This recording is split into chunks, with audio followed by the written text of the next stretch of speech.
You used to scoff at this sort of thing. You used to be gay and lively and go to the casino. Well, that was before Paul died. You're shivering, Marjorie. If you feel cold, put on a wrap. I'm not cold. It's only... Only what? Got a kind of presentiment that there's something dreadful hanging over us. I can't tell what direction it's taking or who's in danger.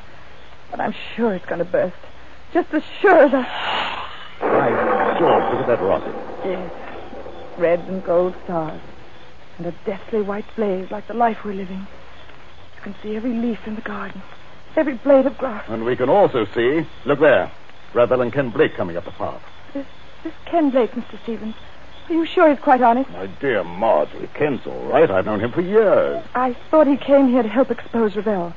But he and Ravel are as thick as thieves. What sort of game is going on here? Game, mademoiselle?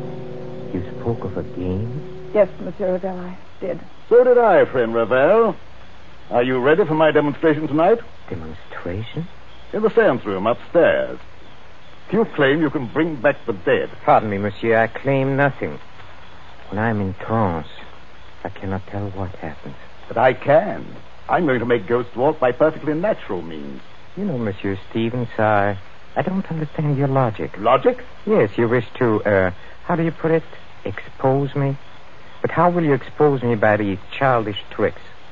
If I show you a counterfeit 10-pound note, does that prove there's no Bank of England? I'm not going to argue subtleties with you. You can always beat me there. I'm a plain, ordinary man with a little common sense to back me up. No. Come on, my friend. Not an ordinary man, surely. Just exactly what are you hinting at? Yes, I'd like to know that, too. Oh, Madame Hester, believe me, I didn't mean to upset you. I wouldn't upset you for anything. No, I'll bet you wouldn't.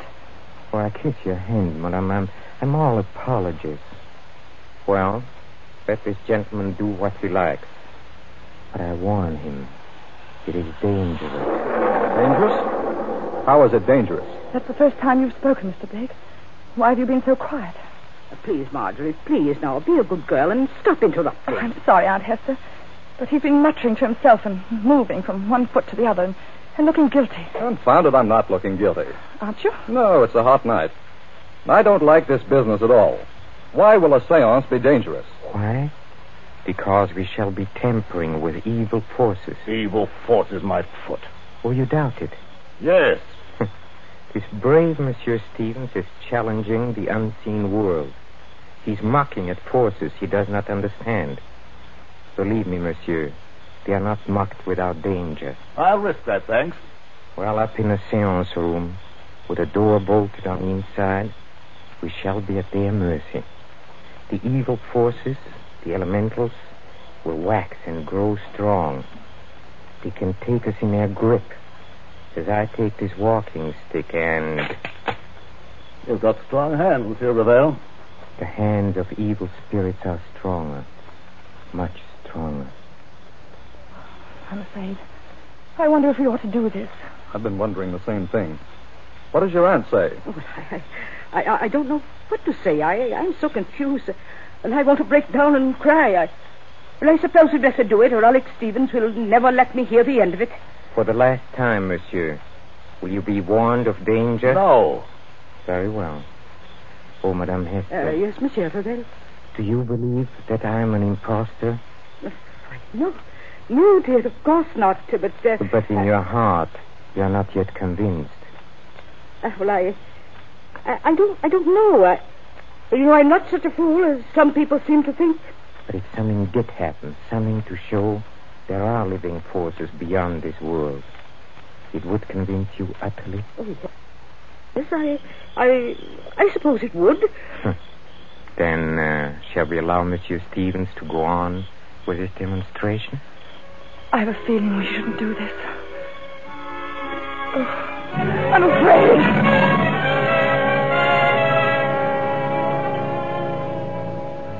Upstairs at the Villa Bijou, there is a small, bare, deeply carpeted room.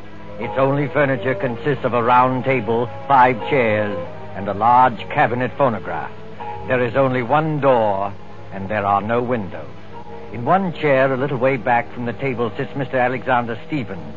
He is tied hand and foot, the outline of his shoes drawn with pencil on pieces of paper. so that he cannot move. Now then, friend Raphael. Have you quite finished tying me up? Oh, yes. Yes, and I bet you won't get out of these knots, sir. Well, we'll see about that. Are the rest of you ready? Yes, all right. Oh, dear, I wish I'd put some smelling salts in my handbag. Well, what do you want us to do now? You'll have conditions exactly as they are for Mr. Raphael. I'll sit in this chair back from the table. You four sit round the table, clasping hands to form a circle. All right, let's get on with it. Ken, will you start the gramophone? I believe it's customary, Mr. Raphael, to have hymns played at the beginning of the seance to establish the proper frame of mind. Yes, monsieur, that's true. You fool. What did you say? Oh, nothing, monsieur. Please continue. Start the gramophone, Ken. When you've done that, turn out the lights from that switch by the door. Then join the circle. Clasp each other's hands tightly and don't let go unless... Unless what? Well, unless something gets me. Be careful, monsieur. Go on, please. Start the gramophone. All right, here goes.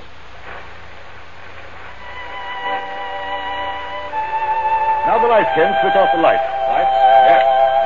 There you are. It's pitch dark. I can't see my way back to the table. Here, Ken. Here's my hand. Thank you. Mine Thanks. on the other side, Mr. Blake. Thank you. I've got my bearings now. Are all of you clasping the hands of the next person? Then quiet and wait for what's going to happen.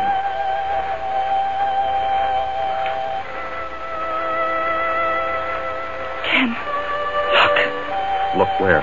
Over there, where Mr. Stevens is sitting. What about it? There's a luminous spot in the dark, about the size of a shilling. Quiet, please.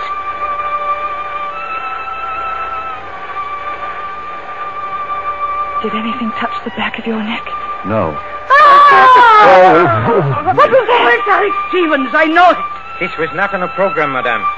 Break the circle and get those lights on. The luminous spot is still there. Oh, hurry, Ken. I can't see my way in the dark. I don't know which direction the lights are. Wait a minute. Here's the wall. If I grope along here, I ought to find the switch. Yes, here it is. Lights. Quiet, silence, mademoiselle, if you please. What's wrong with Mr. Stevens? What's that sticking out of his chest? The handle of a dagger. And a good deal of blood has soaked through his coat, too. Oh, Monsieur Blake, will you turn off this gramophone? Yes, certainly.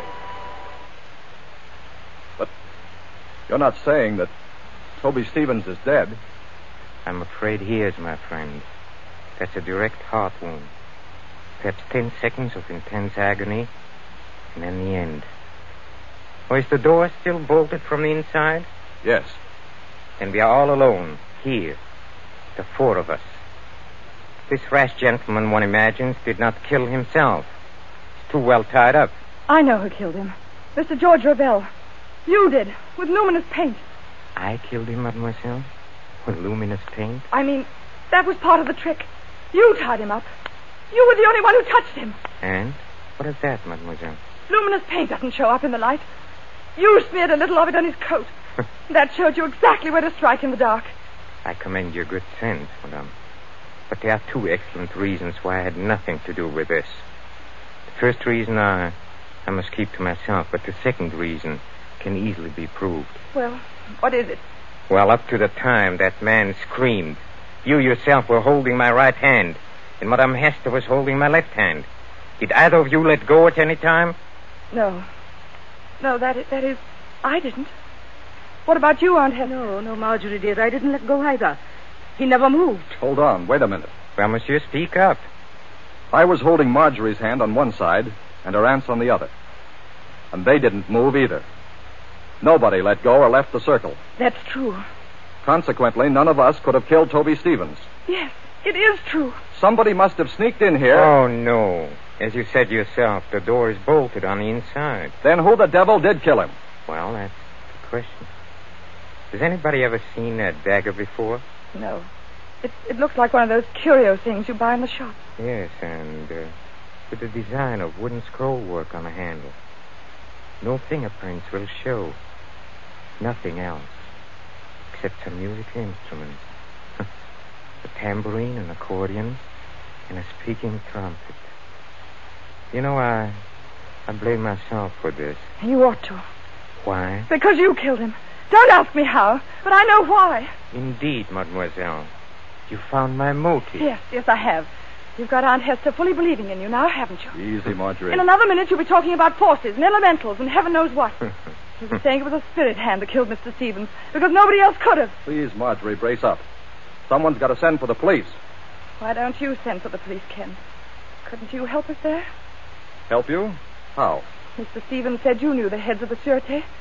He said you knew this man Flamande, who's supposed to be the greatest detective in France. Oh, but this isn't French territory. Monte Carlo is the independent state of Monaco.